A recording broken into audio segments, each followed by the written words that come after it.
എടോ ഞാൻ തന്നോട് ഒരു കാര്യം ചോദിച്ചോട്ടെ, എന്തേ ഈ അടിച്ചിട്ടുള്ള പെർഫ്യൂം ഏതാ? എന്താ എങ്ങനെ ചോദിച്ചു? നല്ല അടിപൊളി സ്മെല്ല്. തനിക്ക് ഭാഗ്യമില്ലടോ, അത് ഇന്ന് രാവിലെ അടിച്ചു. അങ്ങനെയാണെങ്കിൽ താര കാര്യം ചെയ്യും, ആ എൻ്റെ കൂടെ ഒരു സ്ഥലം വരെ വാ, ഇതേ സെയിം പെർഫ്യൂം നമുക്ക് ഉണ്ടാക്കാം. ഇതൊക്കെ നടപടിയുള്ള വല്ല കാര്യമാണ്. ഇങ്ങോട്ട് വാടോ. എടോ ഈ സ്മെല്ലൊന്ന് ക്രിയേറ്റ് ചെയ്ത് തരണം.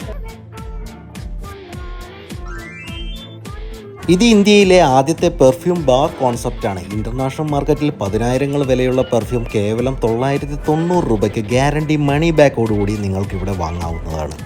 ഉപയോഗിച്ച് തീർന്ന കുപ്പിയോ അതിൻ്റെ ബ്രാൻഡോ അടിച്ച കുപ്പായമോ ഇതിലേത് കിട്ടിയാലും ഇവർ അത് പുനഃസൃഷ്ടിക്കും. നേരിൽ കണ്ട് മനസ്സിലാക്കേണ്ടത് തന്നെയാണ് വേൾഡ് ക്ലാസ് പ്രോഡക്റ്റ് നിങ്ങളുടെ ഇഷ്ടാനുസരണം ഗ്യാരണ്ടിയോടുകൂടി കൊടുക്കുന്നതിൽ ഇവരുടെ കോൺഫിഡൻസ്. പെർഫ്യൂമുകളുടെ ലോകം എന്താണെന്ന് അറിയാൻ ഇവരുടെ 13ഓളം ഔട്ട്ലെറ്റുകൾ സന്ദർശിച്ച സെലിബ്രിറ്റികളുടെ ചിത്രം ഫ്രെയിം ചെയ്ത് ഭിത്തിയിൽ തൂക്കിയിരിക്കുന്നത് കണ്ടാൽ തന്നെ കണ്ണു തള്ളും.